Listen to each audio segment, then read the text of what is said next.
Today we are going to chat about 5 easy steps to transitioning onto the ketogenic diet.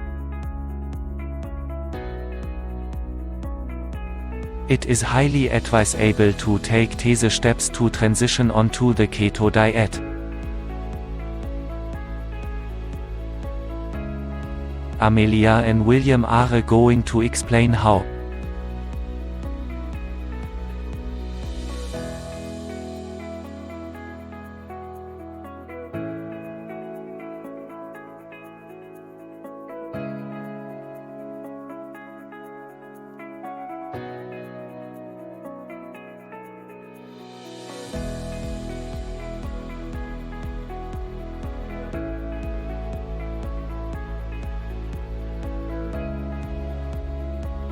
Hello Amelia, how are you going today?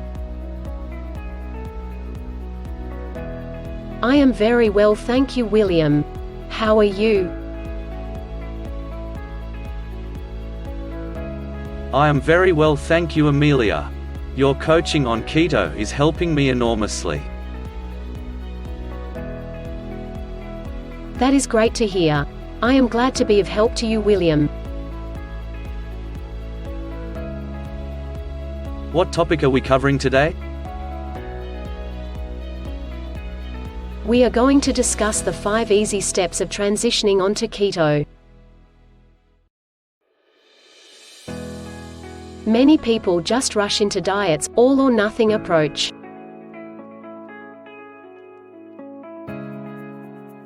This often ends in those people failing and thrashing a diet before giving it a chance.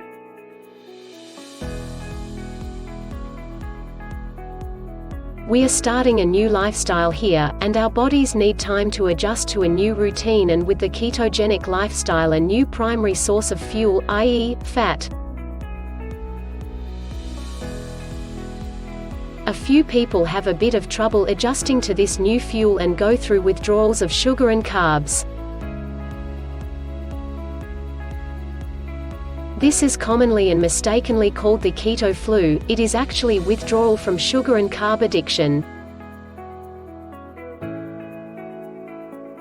There are no magic pills for weight loss. We cannot just skip meals and expect to lose weight. The best thing to do is to eat healthy foods, keep our portions under control, and exercise on a regular basis. Carbohydrate-rich foods are the worst culprits, as they contain high amounts of calories and a sugar. Sugar is addictive.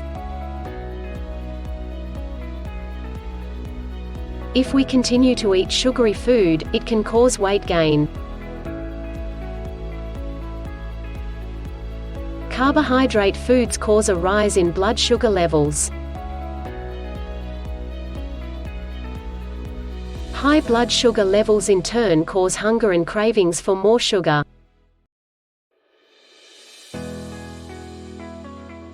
This can make us overeat and put on extra pounds.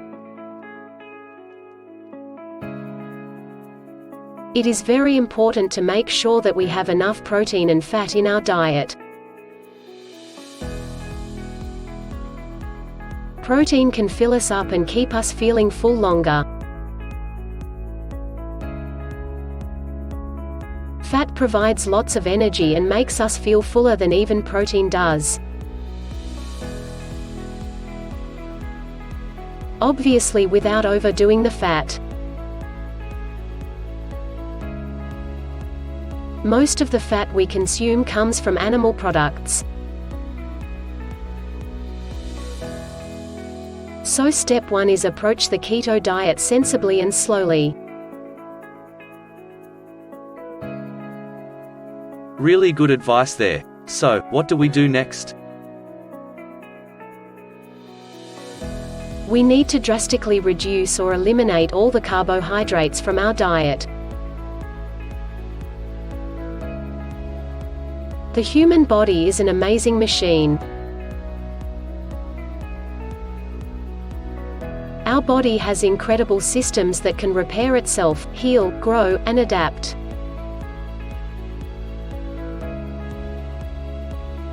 Most people ignore this fact. When we eat processed foods and sugar, we have created a toxic environment for our bodies. Many of the foods that we eat are filled with harmful substances that our bodies are not prepared to process. These chemicals and substances block the body's ability to heal. This process creates a cycle of disease, illness, and distress. We must learn how to prevent this from happening. One of the best ways to achieve this is to remove all sources of sugar. The number one culprit to health is sugar, be that in any form. All carbohydrates break down into sugar, true, some slower than others, but they are still all sugar at the end of the day. The lower we can get our sugar intake, the better. It is best if we eliminate all the sources of sugar from our diet. We must avoid all forms of sugar, and not just those found in sugar-laden foods. If we are addicted to sugar, we will have to break this habit. Many of us use it as a reward or a way to calm ourselves down. It is no wonder that the average American consumes around 120 pounds of sugar every year. Most of us consume too much sugar in our diets. We do it because we like it, or we crave sweets. There are many ways to control our cravings for sweets. Grains are also a sugar. Grains are broken down quickly into sugar. Not only that, they also contain gluten, which damages the gut lining. Grains are one of the foods that we eat every day. We consume wheat, rice, corn, and other grains. Most people believe grains are really a very good food. They contain lots of vitamins, minerals, and fiber. However, most people don't realize that grains are one of the main causes of obesity. One of the reasons why we gain weight is because our intestines can't absorb the nutrients from the grains. Another cause is due to the fact that the carbohydrates in the grains are converted quickly to sugar and the excess is stored as fat. If we want to lose weight, it is important to remove these foods from our diet. Gluten is another major problem. It is found in many processed foods. It is also a common ingredient used to make bread. Gluten is made up of protein molecules. If we are allergic to gluten, it can cause a wide range of symptoms including diarrhea and cramps. Some people think that the gluten-free diet is a solution to their problems. So step 2 is to remove all sugar, carbohydrates, and grains from our diets. How do we know if the diet is working and whether we are in ketosis or not? To know whether we are in ketosis, we must monitor our ketone levels as we transition into the ketogenic lifestyle. Different people get into ketosis at different levels of carbohydrates. Some can get into ketosis with as much as 50 grams of carbohydrates a day, while other people need to cut back to less than 20 grams or even 10 grams.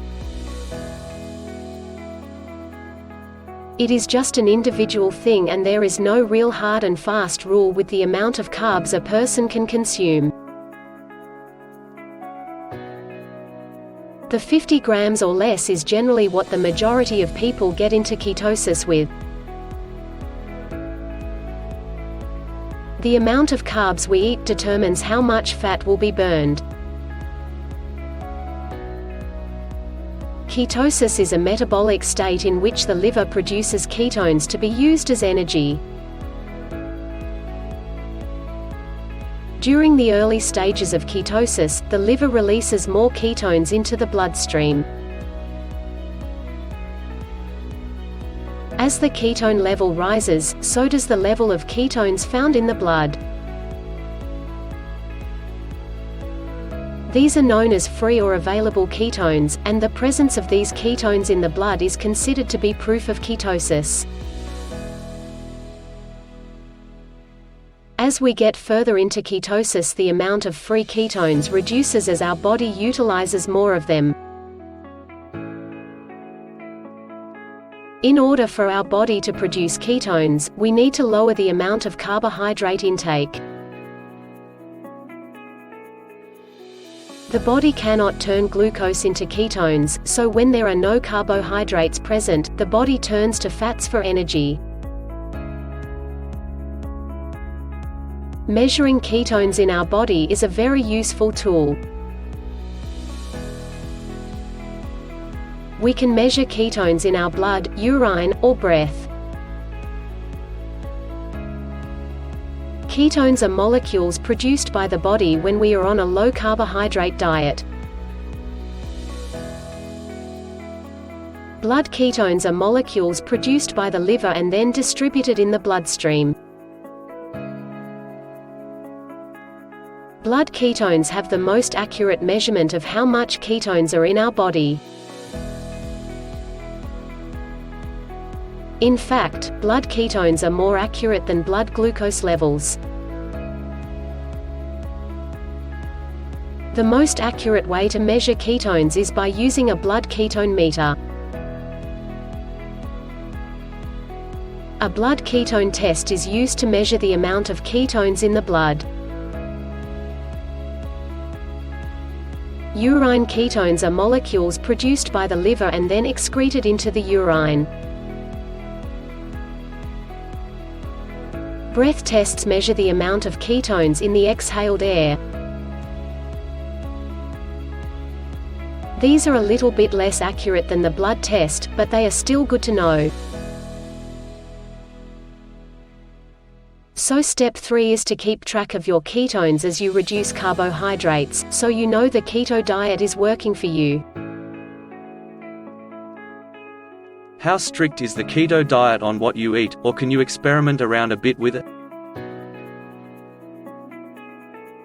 Keto diets are usually based on the premise that eating fat will boost ketone production. This will lead to weight loss and improved health. Some people are interested in using ketogenic diets to treat certain diseases such as epilepsy and cancer. Others are using the keto diet to help them to lose weight. Other people are using the keto diet for energy and to help think clearer. There are different types of ketogenic diets. The first type is the standard ketogenic diet. It is used for weight loss and has been around for a long time. The second type is the cyclical ketogenic diet. This type is used by people who want to cycle in and out of ketosis. It is often used to help with a weight loss plateau. The third type is the targeted ketogenic diet. This type is used by athletes that need a boost in performance. The fourth type is the therapeutic ketogenic diet. It is used to help people with various conditions. The last type is the Mediterranean ketogenic diet. It is just the Mediterranean diet but adapted to keto. Ketogenic diets are not something new. It is a way of eating that is becoming more popular. The ketogenic diet is a special diet that works with your metabolism and makes your body burn fat. So as you can see, there are different types of ketogenic diets. They all have the same goal, to get you healthy, and keep you healthy.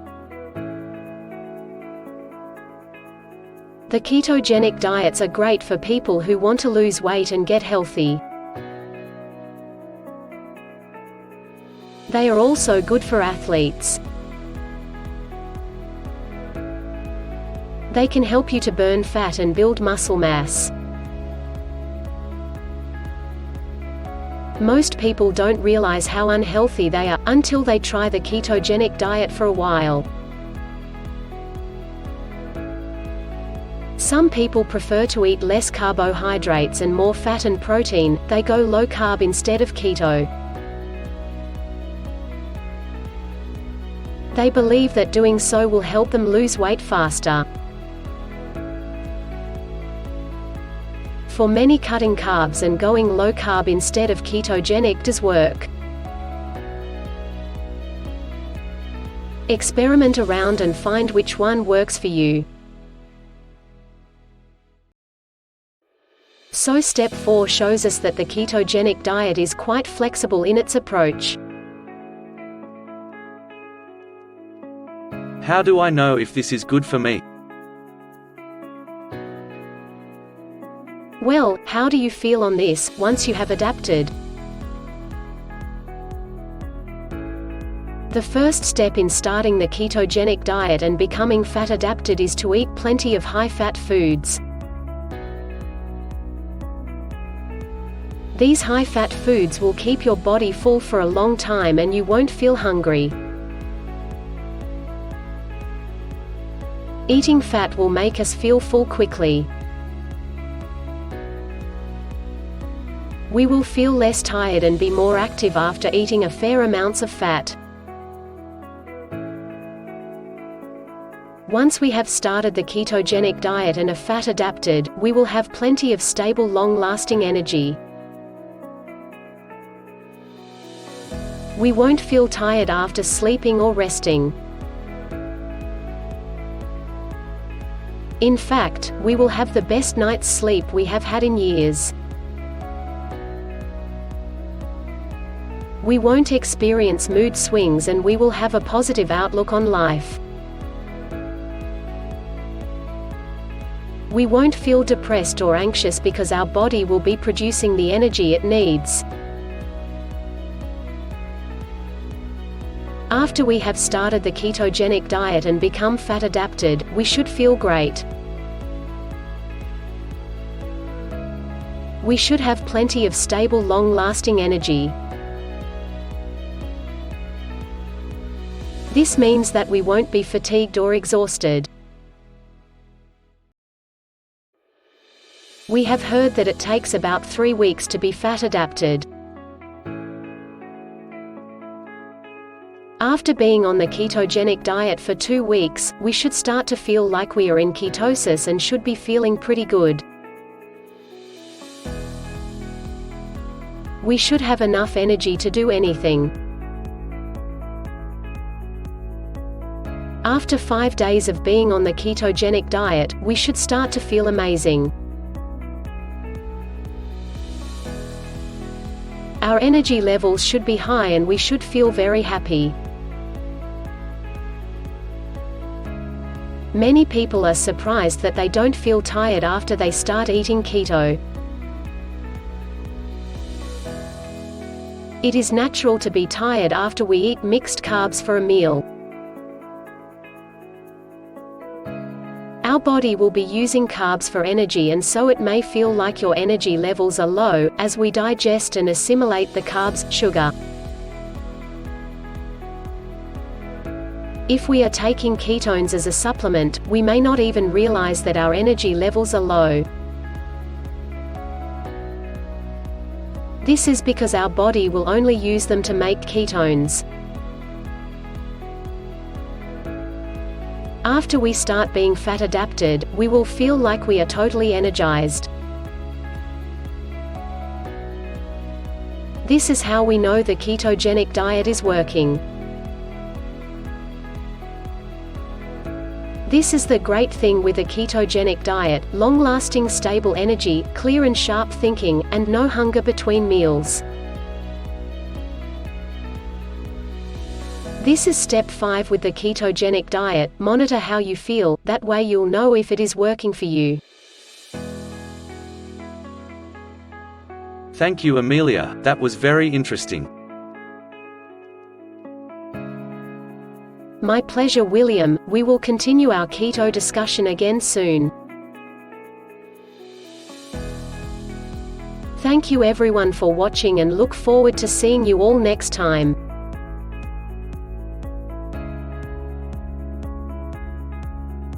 Thank you very much for staying till the end of this video. If you liked this video and got something out of it, please hit the like button. Please subscribe and hit the notification bell.